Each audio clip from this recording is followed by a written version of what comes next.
Hello YouTube ahli, sizlar bilan birgalikda men Reker va bu do'stlar bugun sizlar bilan birgalikda Minecraftda juda ham har xil turga ega bo'lgan zombilarni ko'rsatib o'taman. Mana rasmdagi. Va do'stlar, biz bilamiz sizlar Minecraft o'yinini o'ynaysizlar va ko'k futbolkali zombilardan zerikasizlar. Xullas men sizlarga ko'rsatib o'tay. Bizda birinchi o'rinda turgan, ya'ni birinchi raqamli zombimiz bu olovli zombi. Bu hech qanaqa quyoshda yonmaydi, olovlar lavaga tashlab olsangiz ham saunada yotganda yotaveradi va sizlarga agar shapat bersa, sizlar yonib o'lasizlar. Do'stlar, endi shaxtiyor zombimizni ko'raylik, ikkinchi raqam.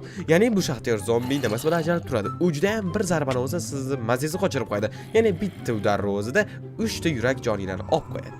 Uchinchi zombi, do'stlar, bu juda balchiq zombi. Ha, balchiq, rostdan balchiq. Sizlarni bitta zarbani o'zi tominglarni ketib, ko'zinglarni xirachira qilib qo'yadi. Hech qachon ko'rmaysizlar. Va to'rtinchi zombi bo'lsa, do'stlar, men afsus ko'rsata olmayman. Sizlar uni o'zingizlar o'ynab ko'rishingiz kerak. Shuning uchun do'stlar Telegramga o'tamiz, obuna bo'lamiz va Telegramdan modni yozib olamiz.